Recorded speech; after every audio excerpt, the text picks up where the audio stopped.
Hey, you. I'm looking at you guys. Hey, how's it going? I'm here, Narwhal here with Professor Murph. How's it going, Professor Murph? How you doing, man? Good. We were talking a little bit in the back channels. It's like this is the first time being on a stream together. Yeah. Um, After but 3 years of bouncing all over the place. I mean, yeah, it's been multiple years of like kind of liking tweets here and there, backing each other's books, whatever. yeah. But so yeah, nice to meet you. I reached out specifically because I have been kind of tiptoeing into some animation realms myself, and then I, lo and behold, see that you're kind of working on a full feature film. It's called Dogtown. This correct? That is correct. I started working on it back in 2013, so I've been working on it for 10 years. Okay, so yeah, I mean that's cool. It sounds like an epic endeavor. Maybe some ups and downs. I kind of want to hear about it. But before we do that, in the chat, Dale A and Michael Bancroft were here early. They were like flirting together, and then Dale A is like, "Better stop quoting Lionel Richie lyrics. Camel is going to accuse me of being inappropriate with his BF. He is a jealous lover." Did you guys see? I won't talk about that. Bancroft comes to America and he gets all weird on us all of a sudden. What's going on? Yeah. They made a meet cute is what they call in the rom-coms. He's having a golden gay time in the chat. Yeah. Let me screen share and we can take a quick look at your current campaign is War Party. So this is not related to Dogtown, but so you got two things we're going to promote real fast, and in the middle and at the end. But so tell us about War Party. It's basically if you took Last of the Mohicans and mixed it with Taken, and then throw the Howling in there, that would be the best way to describe it. There's the middle of a war, colonial America, some frontier fighters. The guy's daughter gets taken by a French commander who likes to procure children, and he enlists the help of a magical shaman named Diane, and she has shape-shifting powers. So she finds out what your totem is, and whatever your totem is, she goes through a ritual. You turn into that beast, and using those totems, they're able to form the War Party. Now, this is a new piece of art here. This is going to be a gatefold cover on issue 6, so it's going to open both ways, front and back. Cool. But that's only if we hit 90K. We're about 5,000 away, so that's maybe my next stretch goal for this. What's the deadline to hit 90K by? There's no deadline. I mean, just whenever we hit it, Okay. I mean, obviously before 6 gets printed would be nice, because otherwise, Yeah. I'm gonna have to go ahead and print it without it. But so I would say realistically, after Christmas, a couple, 2 to 3 months, something like that. Okay. Yeah. So is this kind of like a subscription campaign where? Yeah, it was weird. It started off as I was going to ship all 6 issues, and then of course you know how things go. It takes you a lot longer to make these books than you realize, and you just start getting deeper and deeper into it, and you start expanding it and adding pages. And so I said, you know what, I'm going to ship these separately. So I shipped issues 1 through 3 first, then I shipped 4. I'm getting ready to ship 5, and this thing right here, this beautiful thing called the War Diary, which is cool. it's hardback, embossed right here, gold foil stamping, and every diary entry is a different era throughout history, because Diane ages kind of like Wolverine. She lives a long time. So like this is the period during the comic book. The series takes place in the 1750s, but Diane lives far beyond that. I mean, I've even got her in the year 2000. See, cool. So, kind of like Merlin is like that too. Yeah. She's has magical sort of semi divine blood. So she's lived through the Civil War and just all sorts of different. So what you get is sort of insights into her life and her diary entries. She talks about what she's experiencing. It's just more insight into her as a character. So that's really what this book is. But that's an extra. Cool. Is it 6 total? 6 issues, but the last issue is going to be 48 pages. So by the time it's all said and done, it's 160 pages of art and story that you're getting.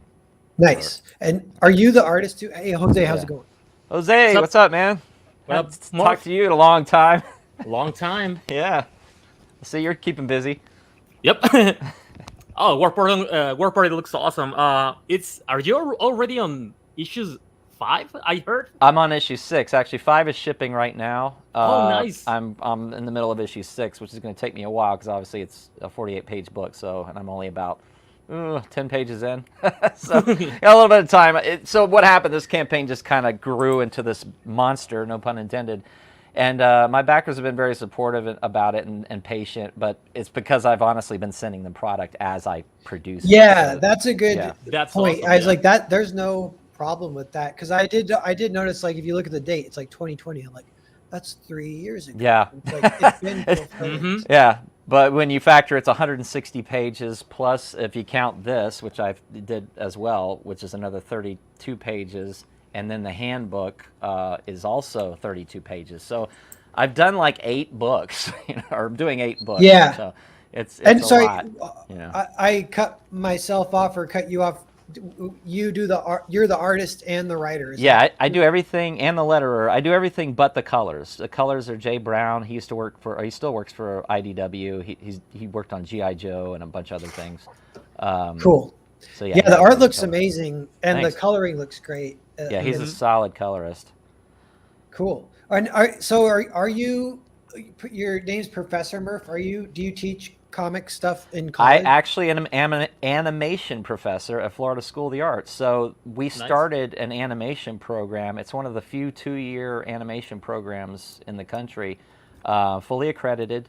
And I teach traditional hand-drawn animation using Cintiqs and tablets and software. So they're learning the traditional techniques, but they're using the digital tablets. Yeah, cool. That's awesome. Yeah, I have so many questions. It's going to be fun to interview you. Jose, I have Lumina Vox up here, so let's check in with you real fast. One thing I noticed real fast is you already sold out 1 original art. And Yeah, there's that's 2 pretty cool. Yeah, there's 2 more to go. And look at these; they look amazing. So definitely jump on that. Also, it's on Fund My Comic, Yep. which I wonder. I searched War Campaign to get the link, and the Indiegogo did not pop up right away. War I just- Party, not War Campaign. You're not the yeah. first one to do that. Bancroft was the first one to do that. I was like, no, stop. Yeah, I know, no. Great catching me, totally. But sorry. War Party. Yeah, but it's like Indiegogo. I wonder if you're shadow banned. I am. I've been shadow banned for about 7 months now. Oh, What that I sucks. did though is if you type War Party, go ahead and type it. You'll see what happens. I created another page, an add-on page, and I put the link to this shadow ban page on the add-on page. So I was able to get around their little silly rules. I kind of pulled a fast one on them. Yeah. You'll see it. It's like only at 1,500 because it was an add-on, but I'm just using it as a doorway. You're gonna have to do it on Indiegogo. Sorry, what I meant was search on Indiegogo. Gotcha. You're gonna have to. What you have to do is when you go to it, I put in big bold letters. You want the original series? Click here, and then it takes you to this page. So that's one way, guys. If you want to get around the shadow banning on Indiegogo, create a new page, call it something else like Second Chance or add-on, and then put the link at the top of your description. Put it right there to the shadow ban page, so then people can still find you. There it is, right. Yeah, I see that. That's it right there. Add-on campaign. So see, you click on that. So people, if they're looking for it, they'll click on that, and then right here, want the back the series here, and it takes you right to. Yeah. So hey, guys, you got to be creative, right? I mean, it's just. Yeah, Right that's on. funny. I know Indiegogo is being ridiculous. By the way, we got 13 people watching. Thanks everyone for being here. We're talking animation with Jose and Professor Murph. You're in the animation industry as well, aren't you? Yeah, I'm a teacher too right now. So awesome. yeah, so I've been working in the animation industry for maybe 6 years. Right now, DreamWorks, Cartoon Network, Nickelodeon, Netflix. I've done some live action stuff. I've worked for video games, pretty much the whole thing. I work with Sideshow Collectibles doing, this kind of little statues that are in the middle of San Diego Comic-Con. So I did all that. I've been working on comics, and all this year I've been making my own my own teaching business. I used to be kind of in this position in DreamWorks where I was kind of mentoring young artists to get them up to production level on DreamWorks. So I was kind of behind the scenes teaching all these guys from CalArts, from Sheridan, Seneca, from Emily Carr, from all these big universities.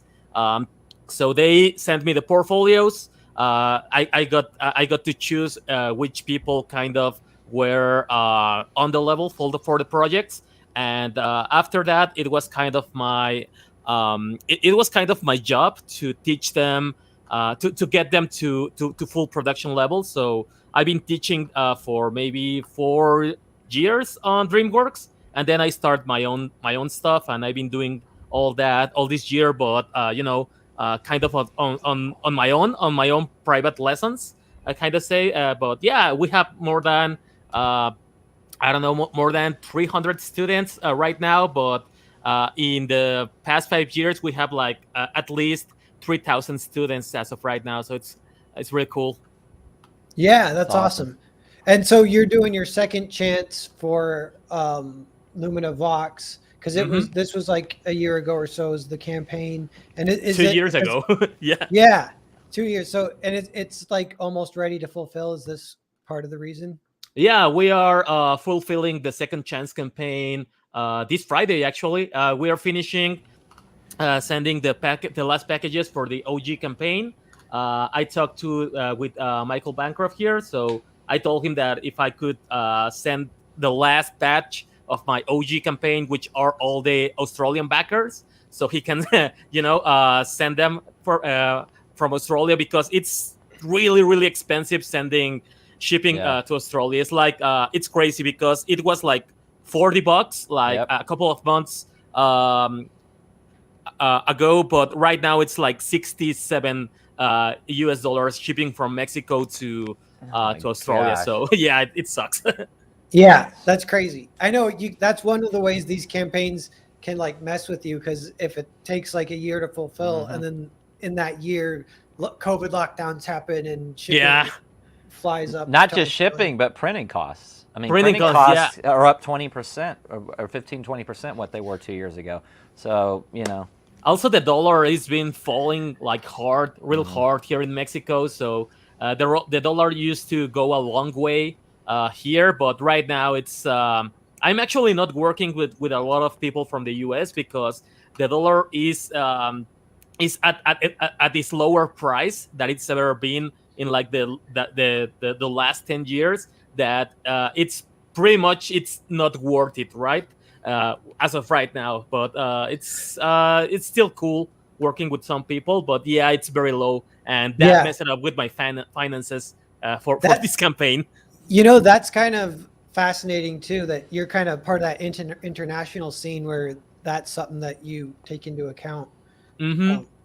And yeah, like you can go to where the conversion rates benefit you if it's the euro or something. I don't know, but Yeah. I mean, I used to love to work for Europe because the euro was so strong, but right now it's not even worth it, man. yeah. Is there any currency that's good right now, or like Bitcoin? I don't know.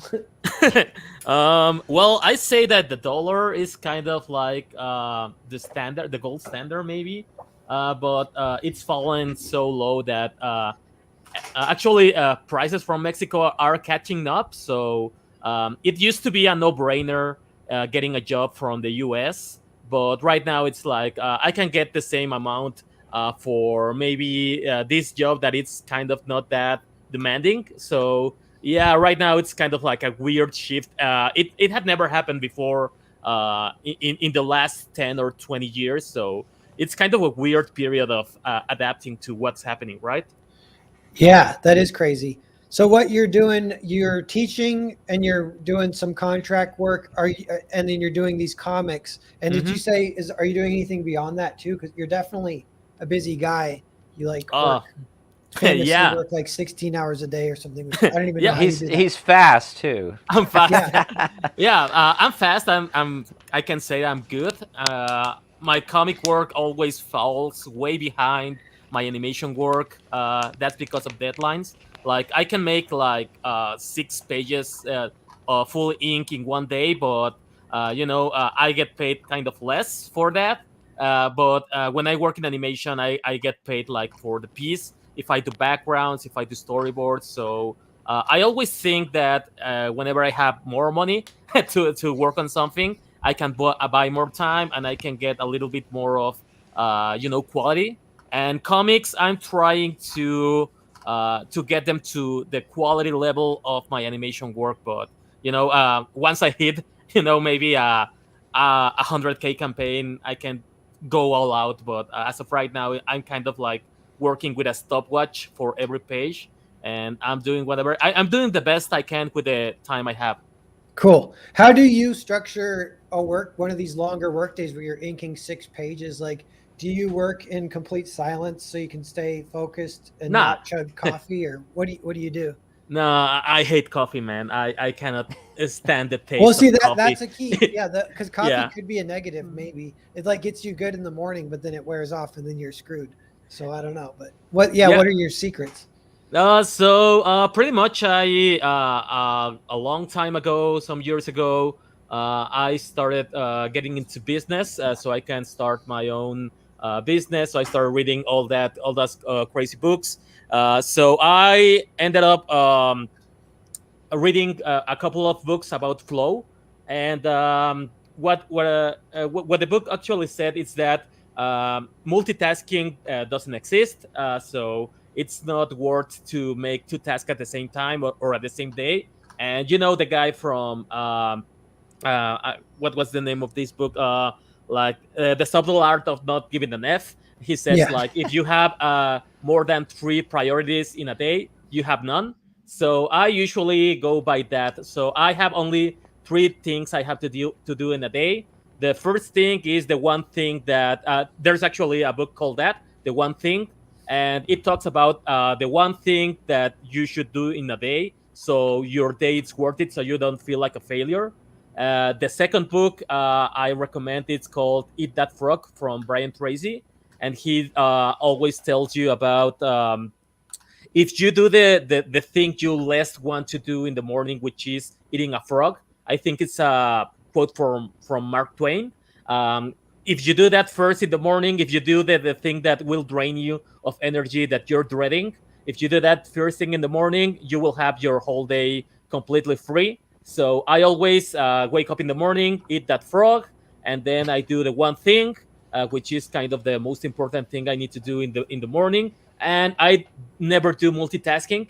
I pretty much I sleep a lot in the day. But what I do is that I actually only do one thing. If I'm going to do sketching, all my day is full of sketching. I don't do anything else. I don't answer emails. I don't answer the chat. I don't watch Twitter. Depending on the task I do, I kind of watch YouTube or don't. If the task requires a lot of mental power, kind of I stay in complete silence. But if it's something mechanical like inking, flatting, coloring, all that stuff, I usually listen to Asmongold. I usually go to I heard a lot of video game stuff. I watch CG live streams, but Cool. I tend to have everything like super separated, right?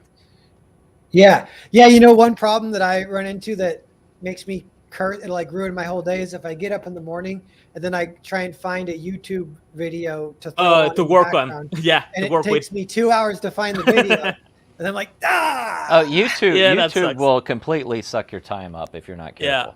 yeah. Murph, what about you? Because this subject does kind of fascinate me. Do you have any tricks for productivity, or what's your average day kind of look like?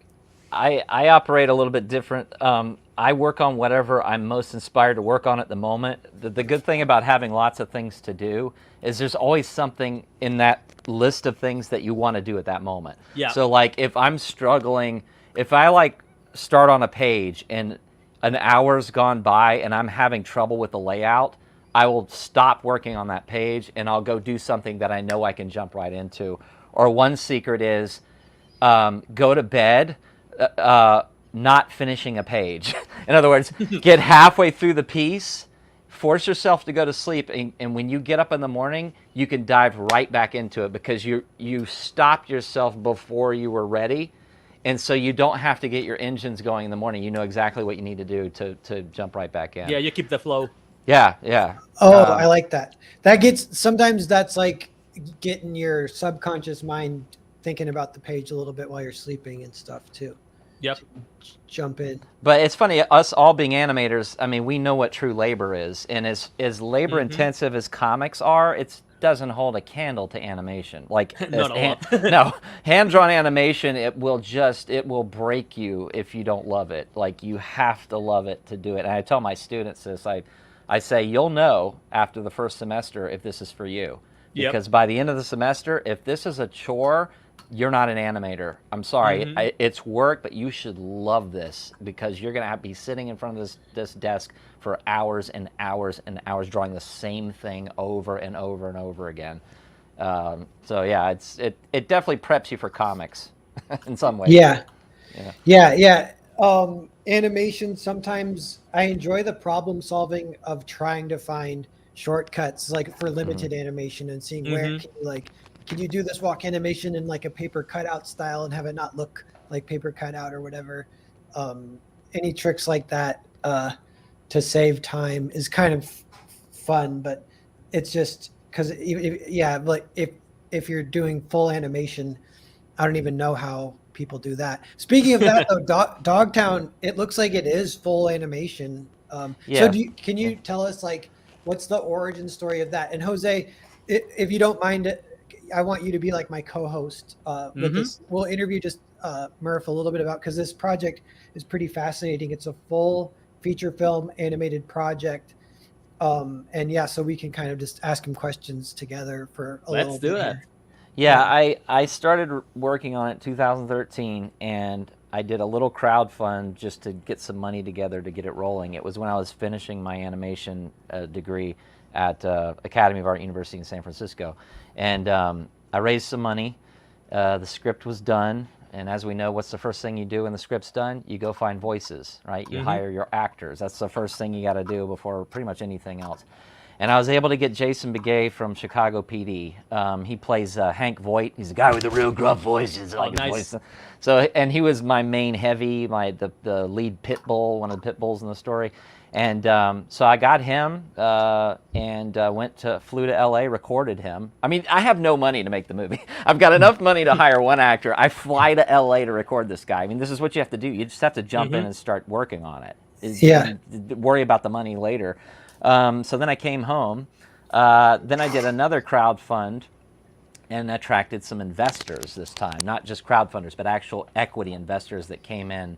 And I was selling units for $10,000 a piece, so they get like a 0.5% in the movie. You basically build your budget, you build an LLC, create an LLC company, and then you put together what's called a private placement memorandum. It's a document that then you hand to what's considered limited investors. So people you know who have money, friends, business acquaintances, people that you know personally. You pitch it to them and say, are you interested in buying some equity in this movie? So I got some investors. So then after Jason, I was trying to find a pit bull for an actor for the champion guy, the pit bull that was going to be like the main fighter, retired fighter. And I was going to try to get Carl Weathers because I was like, big Rocky fan. I thought, Apollo Creed would be great, Well, his agent could not get him interested. So then one day I was at work and I was just on IMDb and I thought, hey, why get an actor? Why don't I just go get a real boxer? What about George Foreman? I mean, he's done TV spots. He's a great personality. He's very warm, and he's got like a big teddy bear kind of thing going on. Everybody loves George. He'd be perfect for this character. So I go to IMDb and I look up George's email, and it's on there because I'm an IMDb pro. I email him at work about it. My phone gets a ding, like, I'm not kidding, less than 5 minutes after this email. It must have gone straight to his phone. And he said he loved the concept. He doesn't need to read the script. He's in. Send it to his agent. So I got George Foreman. So then I flew to Houston, Texas, where he lives, and I recorded him. Then I come home, and then 2 years later, I get Stacey Dash from Clueless. She was in the movie Clueless and done some other things. So I got 3 names. And in the meantime, I'm hiring animators with whatever money I can raise to make this movie. And here we are 10 years later. The movie's halfway finished. But you see the commitment it takes at the independent level. I've probably spent close to $500,000 between investors and sweat equity of my animators, and I only need $300,000 to get the movie done. So you're talking a feature film for less than $1 million. Which, you know, I'm going the Ralph Bakshi route, though. I'm doing the real low budget urban. It's about dogfighting. It's about dogs trying to get out of a dogfighting ring. So I wanted to make it really sort of grungy and indie looking. So that's why I'm able to do it for such little money. But it's been quite a, you know, a long It's been journey. a long time. Yeah, because I think you can on Instagram, for some reason I had an animation studio in Europe. They were just fishing for anyone, so they're just reaching out randomly, and they reach out to me and they're like, "Do you want an animated trailer for your new campaign or something?" And I was like, "What would it run me?" I was just curious, and they're like, I think they said 15 million for a minute or something like that. Yeah, well, I mean, Yeah. well, yeah, well, you think of a Pixar movie. What are they? 100? They're getting close to 120 minutes now, you know, or almost 2 hours. Some of them, they spend over $1 million a minute to make those movies. I mean, you think about it, those movies are 150, sometimes $200 million. Yeah, it's ridiculous. I'm sorry, if you have a good story and you have talented people, you can do hand-drawn way cheaper than CG, and it looks fine. It looks great. It looks quality. CG. The problem with CG is you have to spend so much money to make it look good. Otherwise, cheap CG looks like garbage. Cheap hand-drawn still looks good, especially if you have a good story. But the thing I try to tell them, I'm going back to my investors. I've been talking to them. I said, look, guys, there's going to be a content drought in the next 2 years. Nothing's getting produced because of the strikes. There's no TV shows. There's no movies. My son's a professional actor. He does voiceover for animation. He's still doing his work, but you know, Hollywood's pretty much shut down. So what's going to happen is in 2024 and in 2025, there's going to be such a drought of content that these streaming services and studios are going to be paying top dollar for anything they can get their hands on. They're not even going to care what it is because they need product. They need stuff to stream and they need stuff to release. And I said, if we play our cards right and we get this movie done in the next 2 years, I got 10 years on the brain, we'll be in a perfect position. Best position an indie producer could possibly be in this industry because they're going to need content. That simple. So that's the gist. War Party almost was you as artists ought to know this. When you've worked on a project, especially as I have, for a decade and nothing else, you need another creative outlet because you're so entrenched in this one thing that it's like you have fresh ideas, you have other things. I missed comics, honestly, because I hadn't done it since I was in high school. And I was like, I really, you know, I'm seeing what's happening with all the crowdfunding, with CG and everything. And I was, you know, following your boy and Ethan and Malin, all the different channels. And I was like, this is the time, and let's do it. You know, let's see what happens. And, you know, here I am, $84,000 later. So, you know, I can't complain, right? Yeah. Does it like make you ever think like, shoot, I'll just do comics instead of animation, or is it? No. I mean, I love comics. Don't get me wrong. Comics are amazing, but the one thing that comics lacks that I love is music. Like, it's the one thing. It's why I'm doing a motion comic for this. I offer a motion comic at the end of this with, you know, voiceover actors and music. Because to me, it's very hard to convey emotion with just images. Music is what connects the audience to the emotion of the scene. And when you don't have the music, it's not impossible, but it's very difficult to make a comic book connect with somebody emotionally. It's not easy to do. Movies, I mean, you take any one of these scenes and you slap the right score on there, and all of a sudden people are they're invested. You know what I mean? Like they're locked in. So I'll always love movies and animation, and I don't think there's anything wrong with creating comic books to then try to use them as a launch pad to other mediums, because ultimately only so many people are going to read this thing. But how many people would watch a TV series? How many people would watch a movie or a cartoon based on it? A lot more people. Yeah, So, I agree with that. Though my stuff will get called cinematic or like a movie or whatever. But the thing I say is like, comics can be like a movie, but is it like a good movie or is it like a terrible movie? Because if it's like a terrible movie, then it's no good. But if you're like a good movie, that's fine. And that's same with like Netflix pitch. Even if it's Netflix pitchy, I'm like, okay, I get what you're saying, but if it's like a good Netflix show, then I don't mind. But a lot of times it's like people talking in restaurants or whatever, and Yeah. it wouldn't even be good if it wasn't. It's almost like they're thinking about the movie's budget when they're drawing the comic book. They're like, well, I have to draw this in a way where the movie can be made for $5 million. Yeah, You know? Pete Cimetti, he has a good line about that. He says, if you're drawing a comic, draw it so that they can't make it a movie. Right. Like no matter how hard they try. Well, I've got armies of hundreds. I would need tons of reenactors. I would need full-on practical effects because I hate CG. I would go full-on Rick Baker, Werewolf of London. I would do animatronics, people in suits, on-screen transformations, very little CG. But and if I did it animated, it wouldn't be an issue at all. Just hire the animators and do it as a cartoon. Yeah. Yep. What about, so are the animators, are you working with, because sometimes people do it where they hire like a studio in like Korea or something and you send them the storyboards and then they do the in-betweens. Is that kind of what you do, or are you just working with animators? All independent. Most of them have worked for Disney or like Jose DreamWorks. They're all professionals because most animators, as you know, today are contractors. They're all freelance anyways. So and they're all over the world. I have them in South America. I've got one guy in Taiwan that's amazing. Like he worked on Tom and Jerry and all sorts of other stuff. He's outstanding. I have one guy that's now was at Blue Sky. So I have Americans, I have overseas animators, but basically they just send me their reel and I just pick the ones I like and then I put them on the character that I think they're best suited for. And I've never had a phone conversation with any of these people.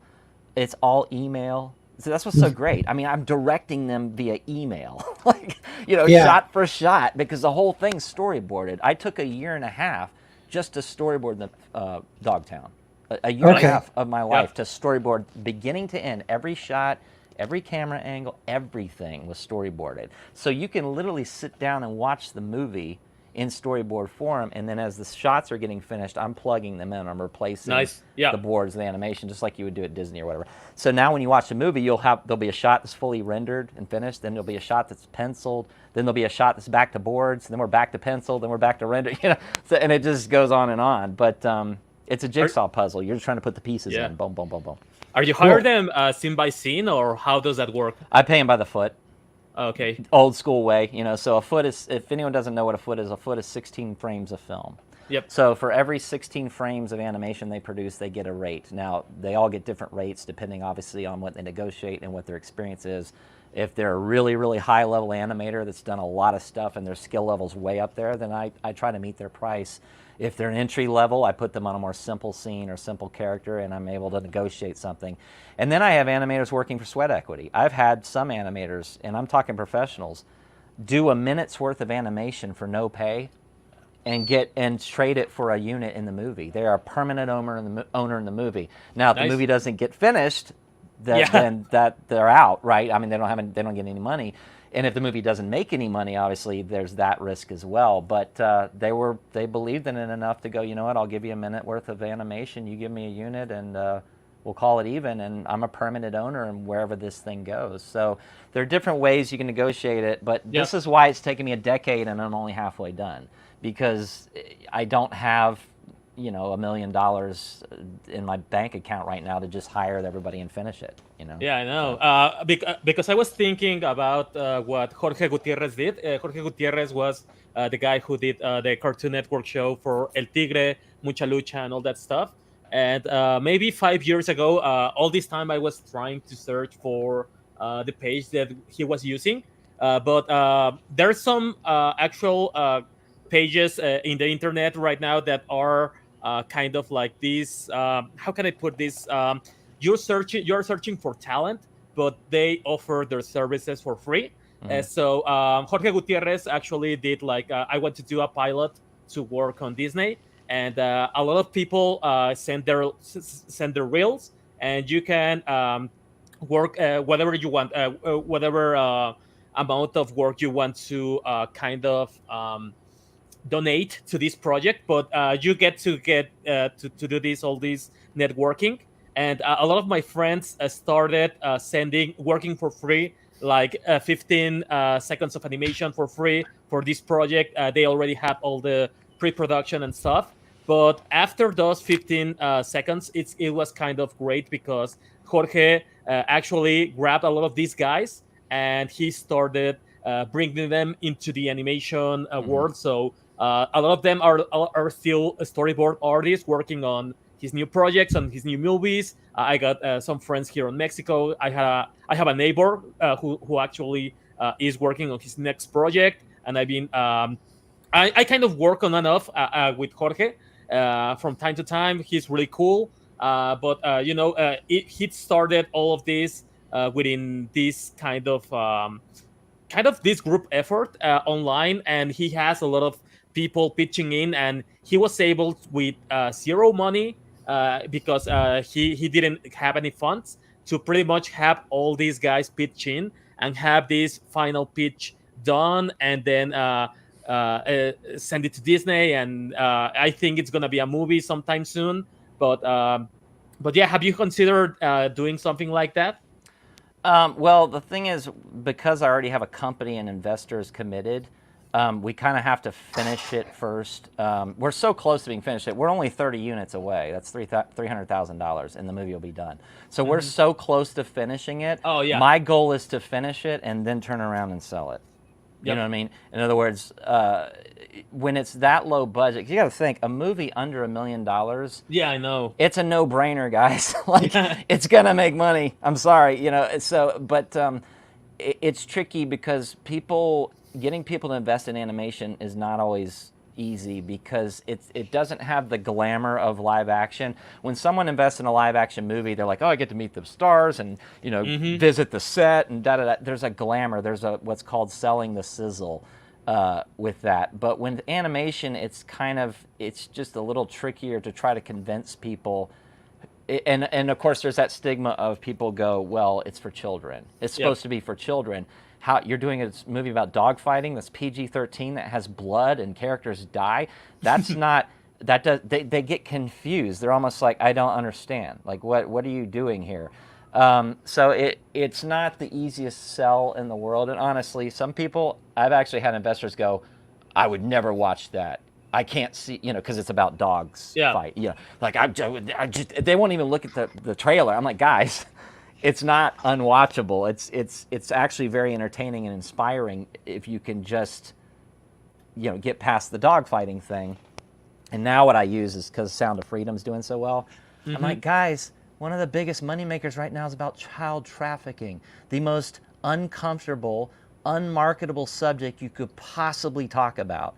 You're telling me a movie about dogfighting can't sell when people will go see a movie about child trafficking? So it's nonsense, the whole argument, and I just kind of try to find a way to blow it off. But it's hard. I mean, it's going to get harder because we're in an economy right now. And Narwhal, I shared the link. It's a private link to the trailer. So if you want to see it, let you me can. see. Well, you take a look at the trailer, and you'll see what it's 1 minute. It'll tell you what the whole movie's about. These are all finished shots, by the way, so mostly finished. There's a couple that I think need reworking, but overall, it's Cool. Yeah, we'll watch this. Hold on, I think I gotta reshare with audio. It's great to hang out with animators. Yeah. There are not many of us. Not a lot. It's true. Comics, that's an interesting thing about comics is that a lot of the fans are, they're doing their own comic. That's kind of nice that the entry is literally you just need a pencil and a paper, really. Right. But animation, it's like, yeah, you need a pencil and a paper, but you also need to be like whatever, okay. It's a much bigger learning curve with animation. Over and over again, that kind of stuff. Yep. Okay, let me make sure you guys can hear it.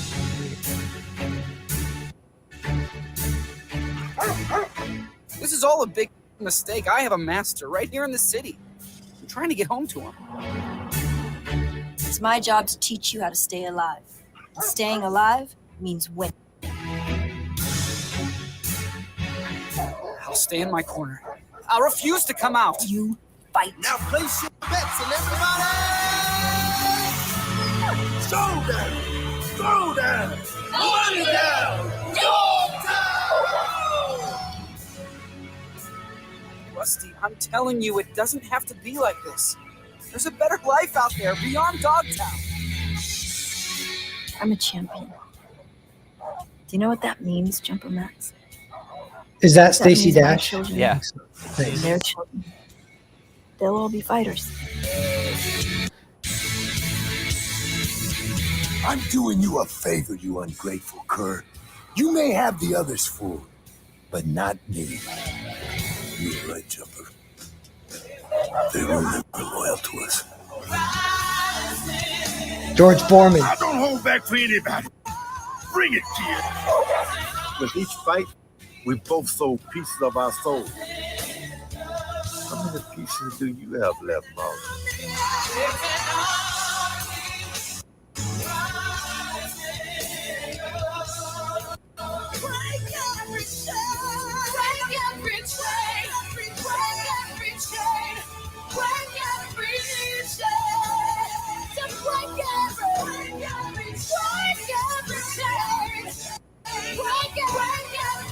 Ooh, Ralph Bakshi. Nice. Nice. I can see how that can totally raise some money. That's like super pro and amazing. I think it's a little slow on my computer, unfortunately. Yeah, I was dragging on mine too, but yeah, it's let me put it this way. When I showed, because I screened the storyboard, the whole movie, story reel, back in 2015 for a bunch of investors. It's where I got most of my investors. People were in tears at the end of the movie for a storyboard. Now, it had Nice. music and all that, but I mean, Yeah. I'm like, guys, if this works as storyboards, when it's done, I mean, you're talking a whole nother level. So I did see a question that said, how am I handling distribution? Selling it to the highest bidder. Did that answer your question? Yeah. I'll nice. take what today distribution. There's so many different routes. You can go theatrical, you can go streaming, you can go crowdfunding, you can go direct to the consumer. Yep. I don't care.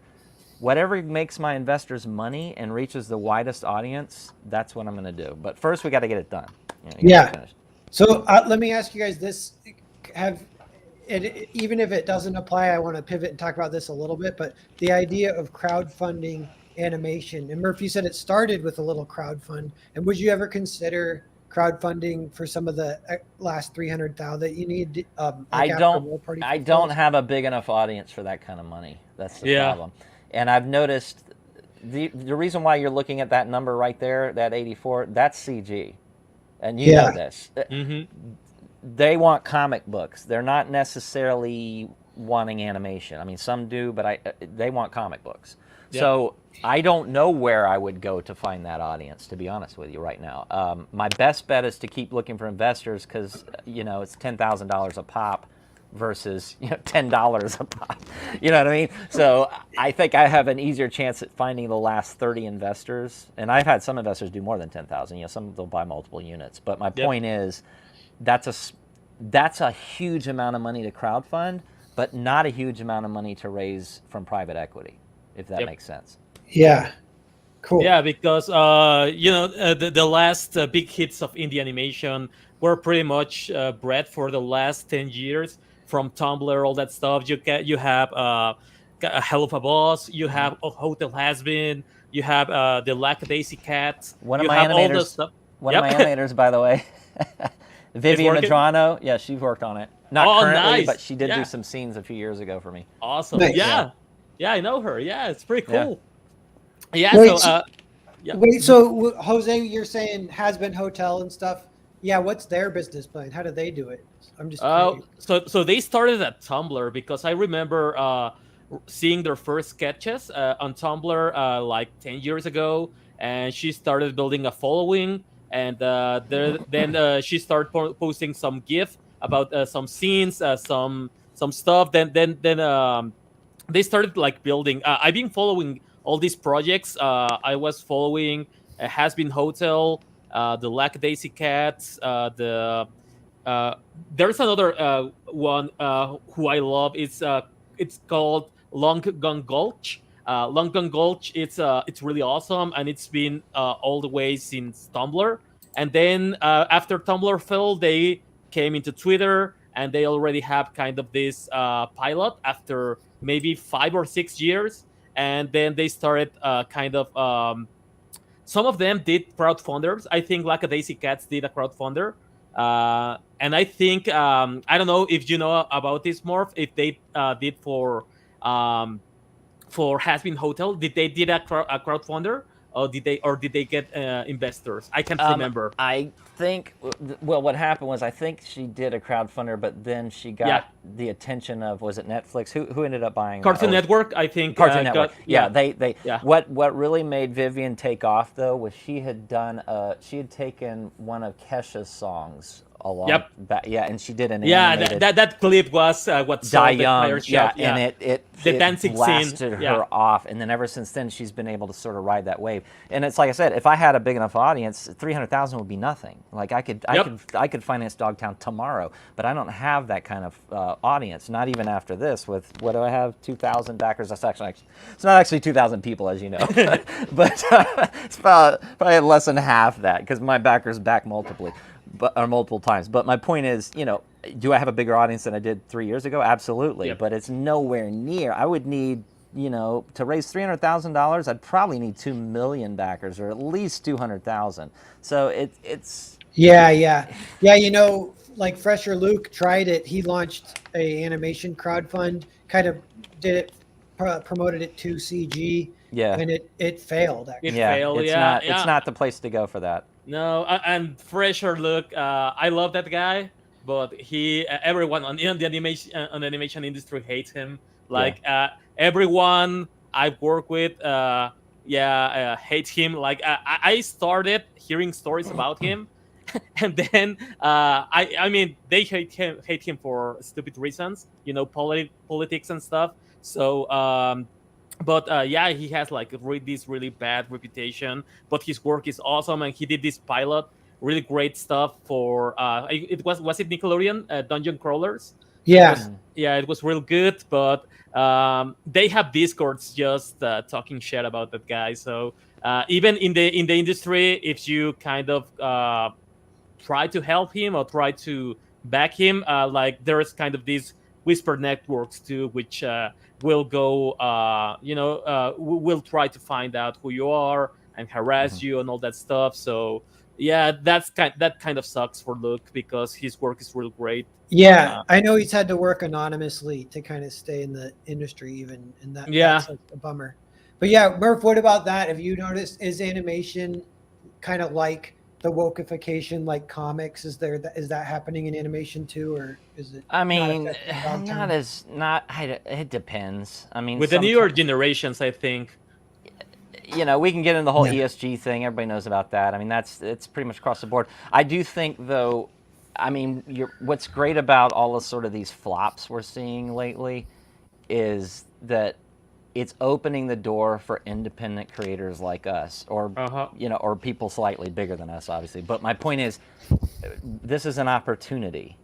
The audience has spoken, and they say they will support anything if it's good, and if it has any kind of passion and quality behind it, and if it's not preachy, trying to like push an agenda. They just want entertainment. So, I don't think. I mean, we could get into that whole discussion, and it's kind of irrelevant, I guess, at this point. It doesn't matter. I mean, who cares, right? Yeah. Just do our stuff. Just do your stuff. You do your stuff. I do my stuff. Keep putting it out there. Keep creating it. And just don't stop. I mean, just keep plowing ahead. Like I said, I've been working on this movie for a decade. I would like to talk to some artists that are willing to put 10 years of their life into any project.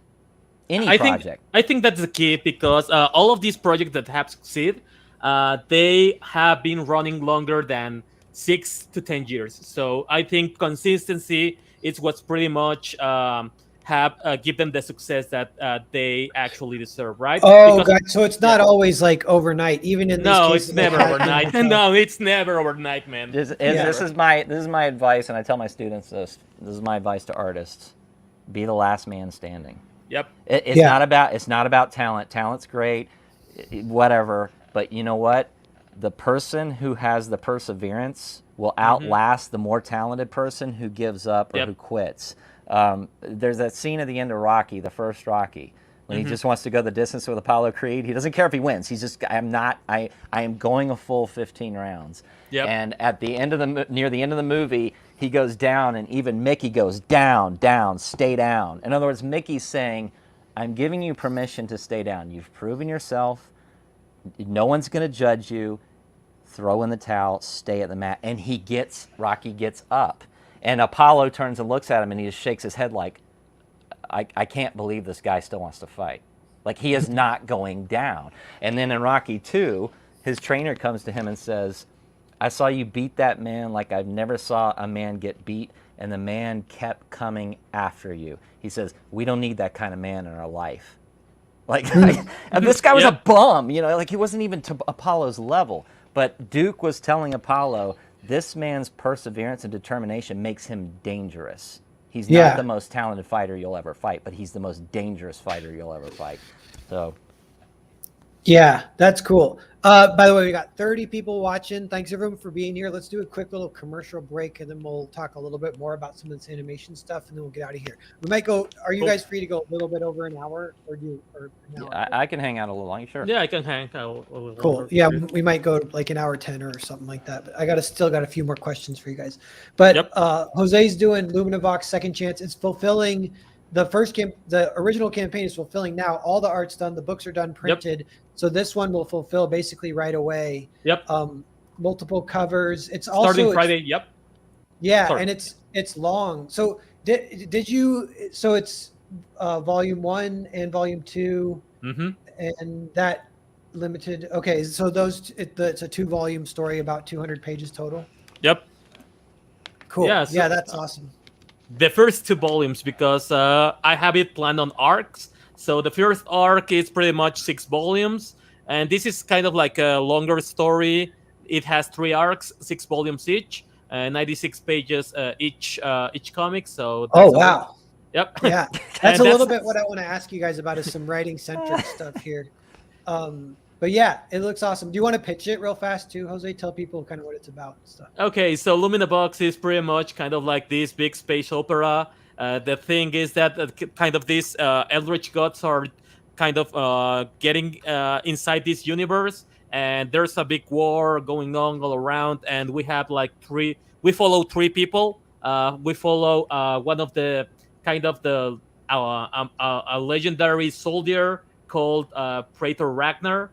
And Praetor Ragnar is kind of like this elite soldier from the Coalition of Planets. They are kind of the good guys who are trying to get all the planets in the universe. Kind of I don't know, kind of like the Galactic Republic from Star Wars. They kind of want to join forces to stop these things. We have Mia, which is the main character, and she's kind of like she wakes up, and all of a sudden she's a bystander. She doesn't know anything about the universe, and one day she just wakes up and she has this Eldritch God that it's being bred inside of her. So she has to stop, kind of like that. And the other character is kind of this guy with the mech suit, and he's kind of like this kind of like this hunter of these Eldritch Gods. And there's pretty much kind of like this political drama,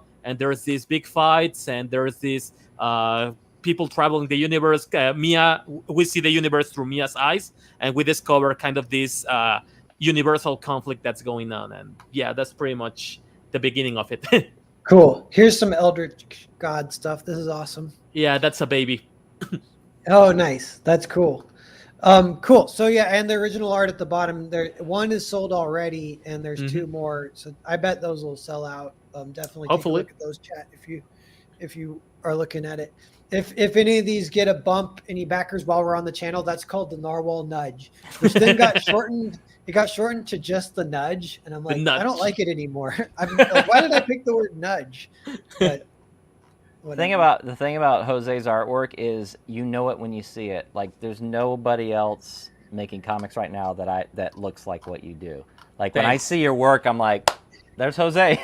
Like, I knew when you did the thing for John Malin, I was like, yep, there's Jose. By the way, I did those of you that backed Godlike, the supplemental. I did one of the supplementals. It's a 32-pager Western for John. So We have both been hired by the great John Malin. By the mail-in. Yep. Nice. And War Party right here for sale. The 6-issue subscription kind of thing. The 6th one is in production right now. The 5th is shipping right now. And Murph, you want to pitch this one? Yeah, I mean, obviously, if you back now, you'll get issues 1 through 5. So, and then when 6 comes out, they'll get them all at once. But it's Taken, the movie Taken. Mix in a little Last of the Mohicans and throw some Howling in there, and you've got shapeshifters, werewolves in the 1750s, colonial America, trying to save a guy's daughter who's been abducted by a very sort of shady. Well, not shady. I guess what's the correct word? He's a marquis. He's a commander of the French forces, and he likes to buy kids. Okay, I won't go any further than that. So there's some high stakes here. This guy's got to get his daughter back, and you as a reader want him to get his daughter back, but he can't do it alone because he's up against armies and in a war. So got to get a little help from a magical shaman named Diane. She's in Diane's War Diary. It talks all about her in here. Beautiful Native American woman. There she is in all her wonderful glory. But she has the powers to change you into whatever your totem is. And these suckers grow big. They're like 11, 12 feet tall. So they're not a werewolf like a human size. They double in size. So they're Nice. these giant, powerful beasts. And they take on the armies in the middle of the war. So it's tons of action. Obviously, I put a lot of effort into the artwork. My style is, I guess, kind of reminiscent. A little bit of Michael Golden, a little bit of, I guess you'd say, Bernie Wrightson to some degree, and maybe even some John Buscema in there. I don't know. Those are my influences. So I'm more of an old school comics guy. I grew up on comics in the 80s. Everybody talks about the 90s. To me, the 80s were the best period for comic books, but that's just my personal opinion. But yeah, it's done far beyond anything I could have possibly imagined. I can't even believe it's done as well as it's done. I'm very thankful to all the backers, and give it a shot. I think you'll enjoy it. It's an exciting story, and put a lot of effort into it. So do you have two, Jose might have this two styles then, because comics are way different than animation, Yep. I guess. I of course. was gonna ask that actually. Like, which one is your favorite style, like comic book or animation style? I have more fun drawing this way because I like rendering. I love Yeah. inking. Inking is my favorite thing to do. I blast through the penciling as fast as possible, and I want to get to the inking because I love the inked line. I like the final. I like feathering and all that stuff. So I would say this is closer to me.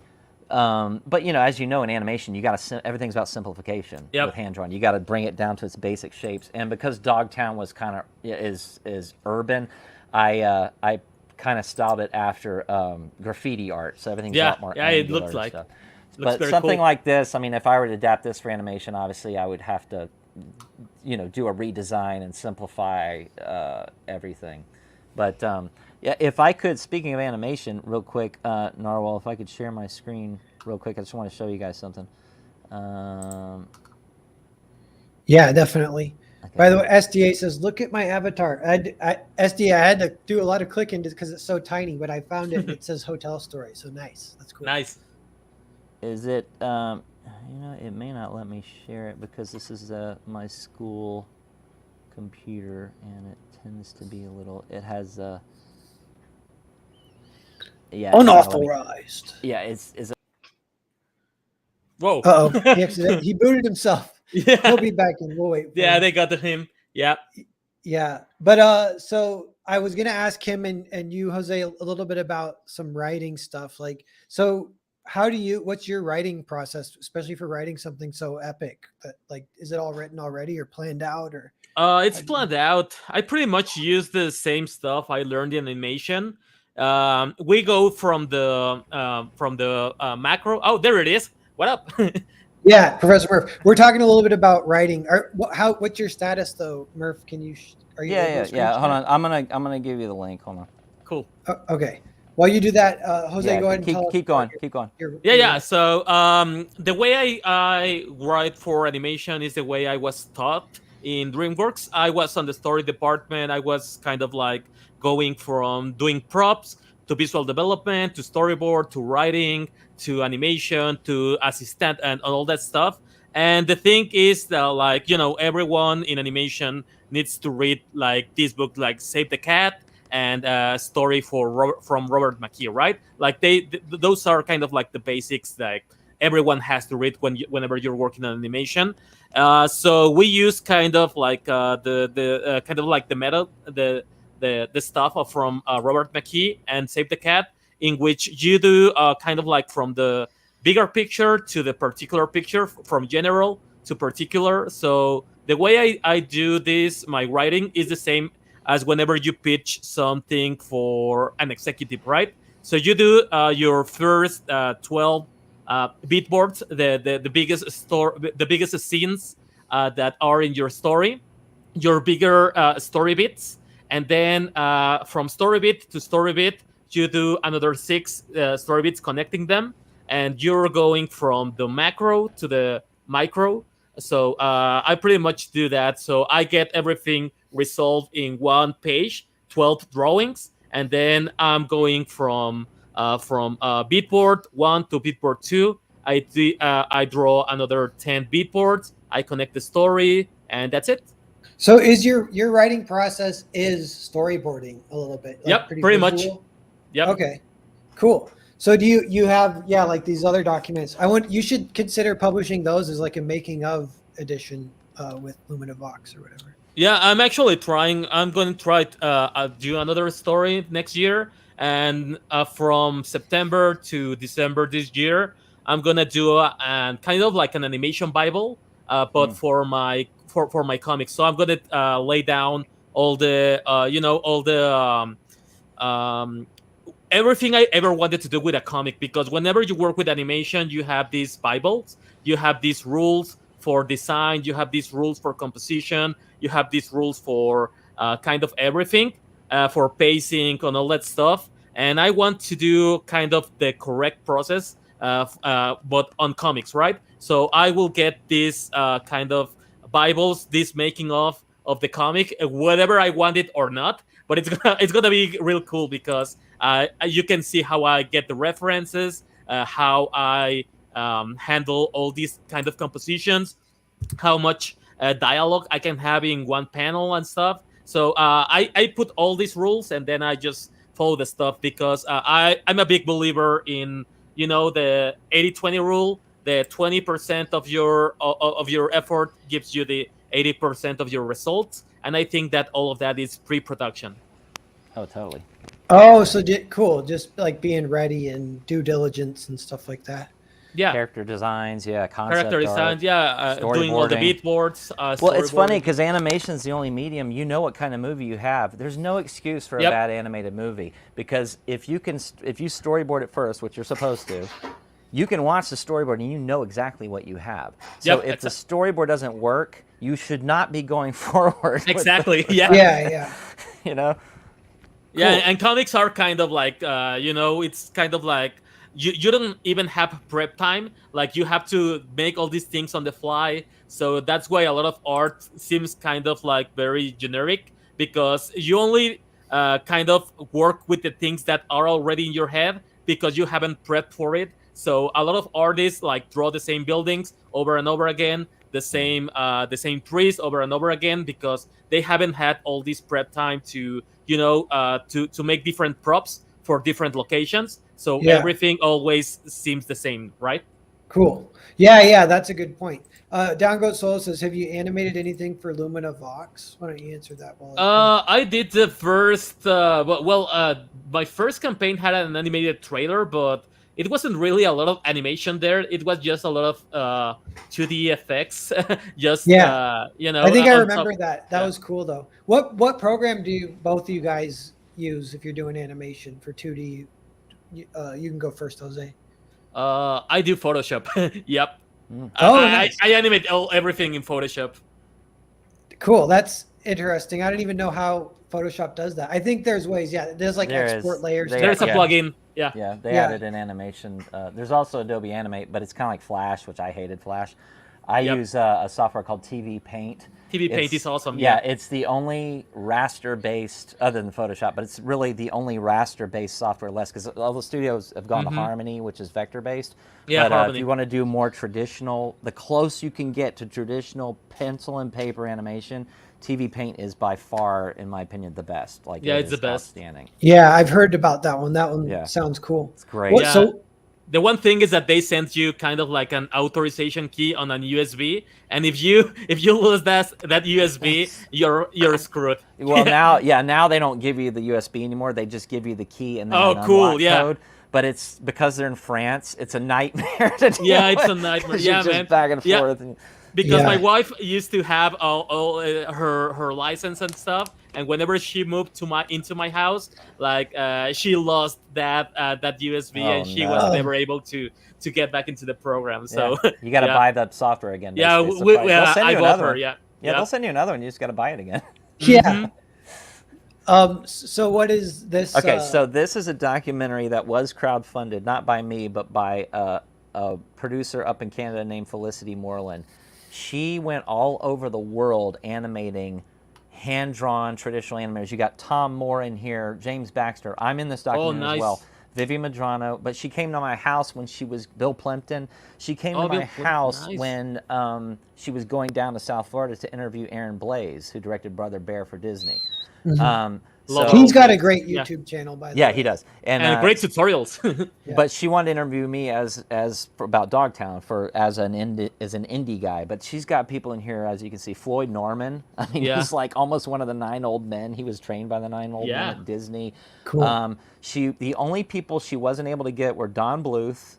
He wasn't interested for whatever reason. I don't know why. Man. He's crotchety. yeah. He's still Sandro Cleuso, butthurt I about love Titan Sandro. AI bombing Yeah, so she bad. wasn't able to get Miyazaki, even though she went to Japan. He's very reclusive, so she wasn't able to get Miyazaki.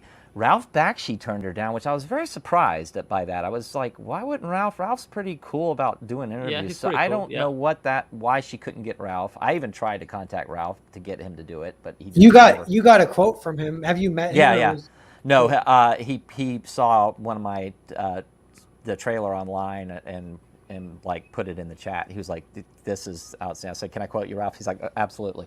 Cool.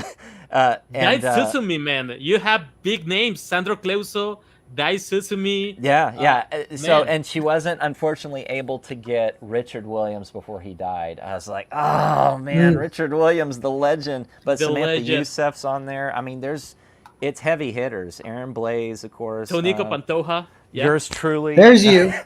Nice. I'm a nobody, but it doesn't matter. I'm on there. It's good you got a profile pic Yeah, that exactly. makes you stand out. Yeah. But it's gonna be Tony White. It's gonna be a great Oh, man, documentary. yeah. The Bancroft brothers. I think they might have, or I can't remember. Bancroft. So when does this come out? It's been in production for years, but it looks like she's in editing, so it should be out soon. But it's I think it's going to be only like a Blu-ray or DVD for people who backed it. So I don't know how she's planning on releasing it. You can see some. Oh, even Glenn Keane did Glenn it. Keane, Greg Yeah. McCracken. Yeah. Jorge. Yeah. You can see clips from it if you just type it on YouTube. There'll be like trailers. You'll see some short interviews and things like that. But there's that, and then the next one, and this is kind of ironic because I told you my son is a professional actor. Well, click on the next one, and you'll see what my son's been working on for the past 2 years. Oh yeah. Let me see here. But he is the main bad guy in this. He's 15 years old. He started this when he was 13, and he is the main sort of villain in this cartoon. Cool. That streams its Young Jedi Adventures. He is the Nice. voice of Tabor, the pirate.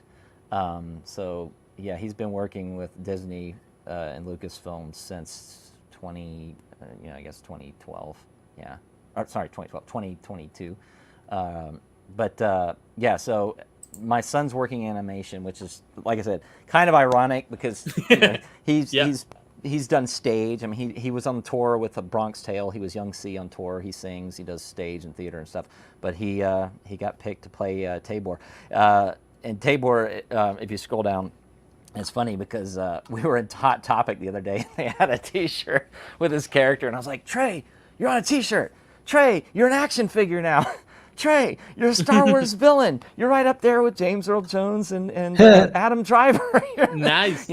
But but if you go down, you'll see him on there. So Trey. that's him right there, Trey Diaz Murphy. Yeah, so he's Tabor. So Nice. Nice. making inroads into the animation world, and I told him, I said, son, when you in a few more years, if I have another project waiting in the wings and Dogtown gets finished, I might be casting you to voice one of my characters. So it's kind of cool how things have sort of transpired, you know. Yeah, because you started Dogtown, he would have been like 5. He was 5, and he actually did the voice of just a little kid in like a scene in Manhattan when the dogs lost. It's like one scene, but he did the little voice, and his voice is like, you know, he's 5 years old, so it's like a little. It was the first thing he ever did, and he's credited for doing it. And I was laughing. I was like, Trey, I need you to do an adult character now, because then you could be one of the few actors that is in the same movie, voicing one character at 5 and one character at 18. How weird is that? You know, so it's pretty funny. That's pretty rad. Yeah. Nice. That's awesome. SDA says Dogtown. SDA, did you get here? Because that's the main thing we're talking about is Murph has a feature film animated project he's been working on for 10 years with the budget being around $1 million.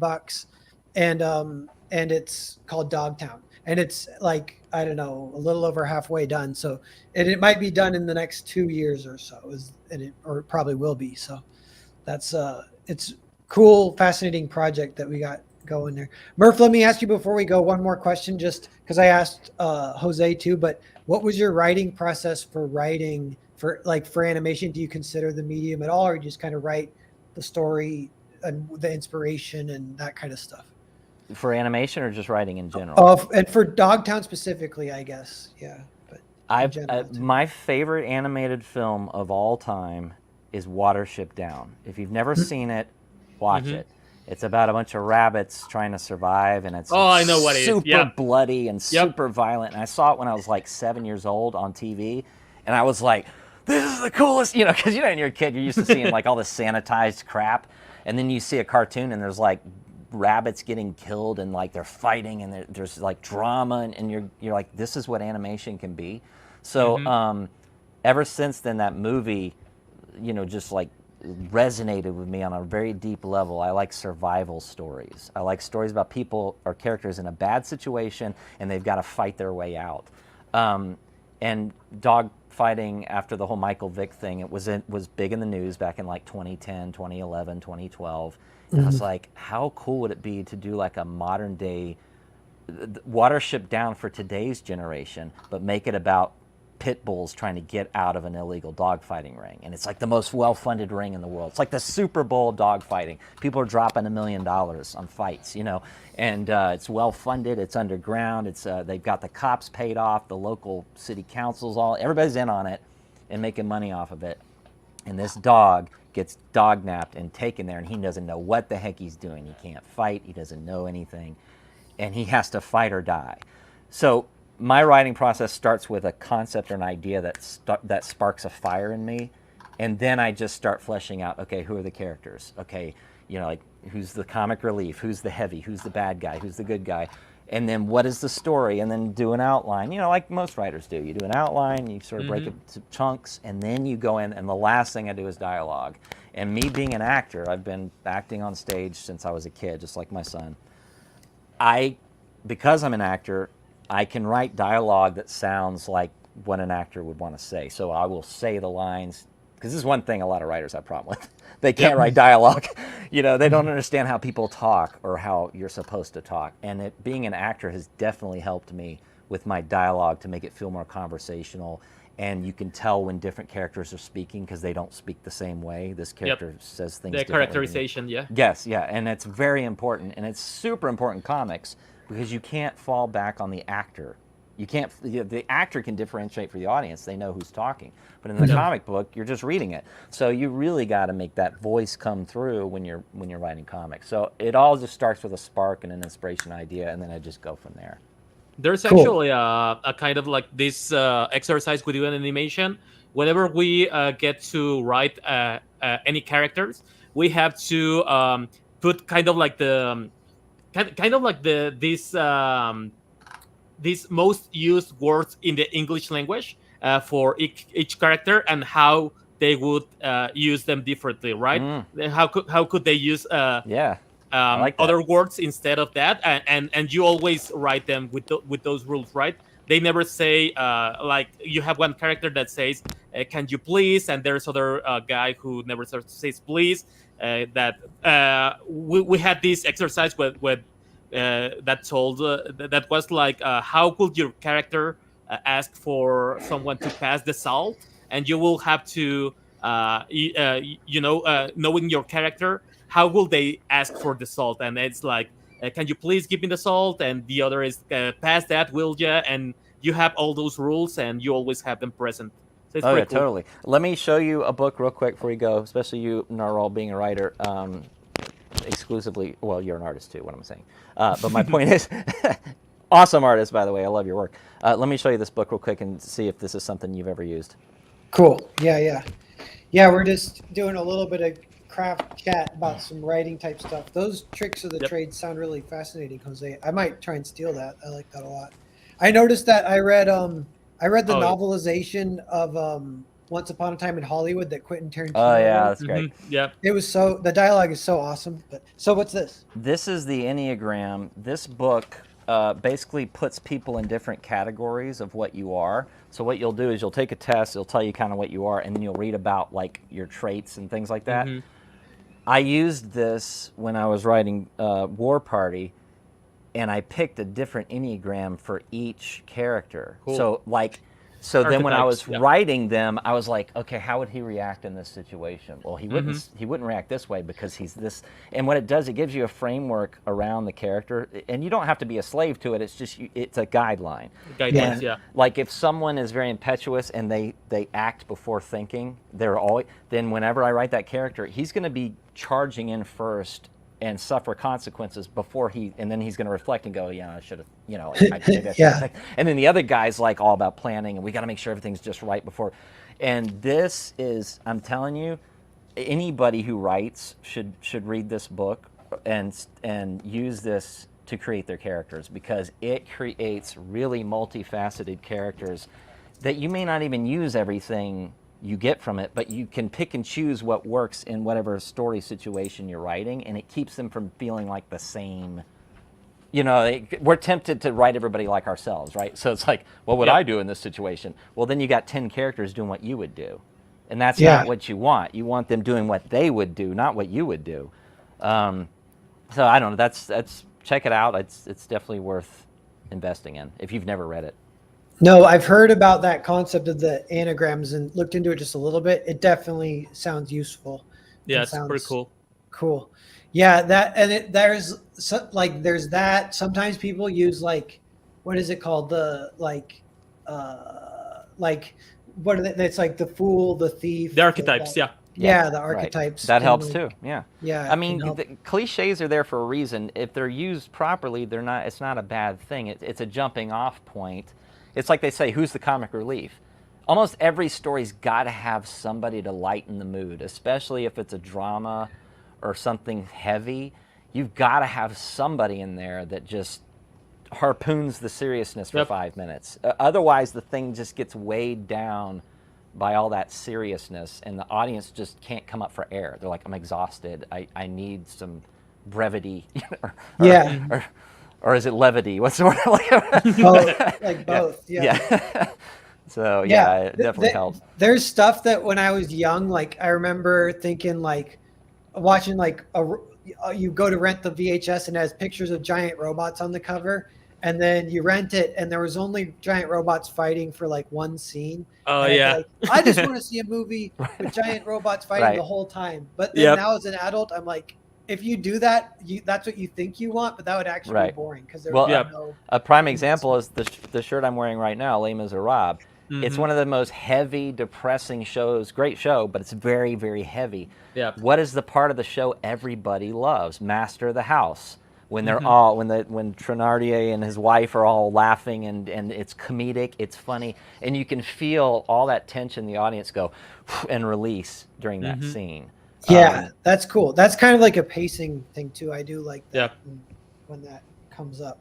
Yeah, but even that when you're talking about what's it called, comedic relief, it's even like Jar Jar Binks. Like everyone hates him, but if you took him out, it would be worse. Like There'd be he is nothing, doing his yeah. job. Mm-hmm. Well, and it's funny because then you look at Marvel lately; they've gone the other direction. Now Yeah. it's like all comedy with a few moments of seriousness, Yeah. and you're going, "Can I get a little more Serious? weight here? Yeah. And can we cut down on the Joss Whedon jokes because Oh, it's yeah. getting really old, you know? So you can go too far, obviously, but it's definitely needed, you know." Mm-hmm.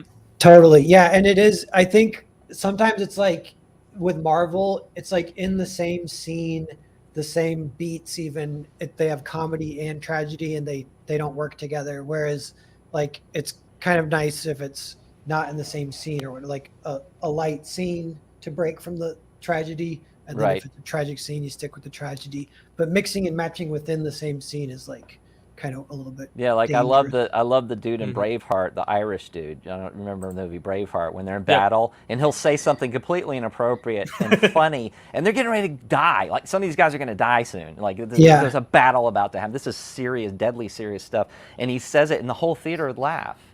You know, Yeah, 'cause yeah. it's true. It's like, what do you say? The Lord tells me He can get me out of this mess, but I'm pretty sure you're fucked. You know, like Yeah, yeah. like, and he just laughs, and William Wallace is like, "Dude, you're nuts. Like, you're just crazy."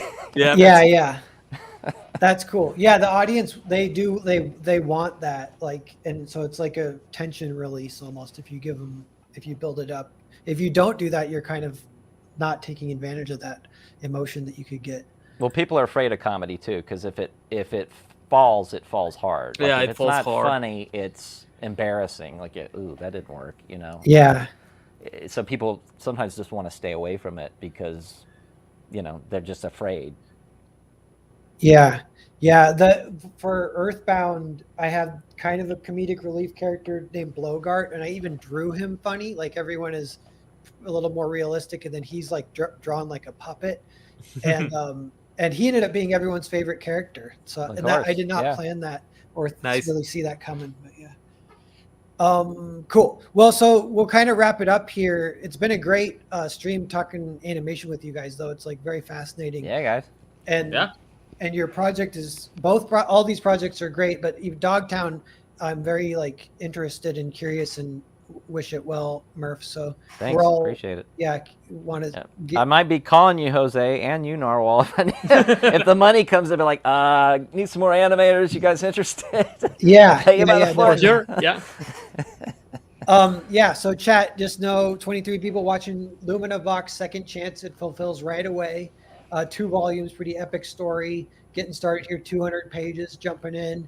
So that's a great opportunity. And Jose's been around a long time, worked on Graveyard Shift, worked with Matthew Fowler. With Fowler, you drew one of the episodes I wrote. So me and Yep. Jose have worked together, and that Cool. was a great experience. Jose's super professional, super talented.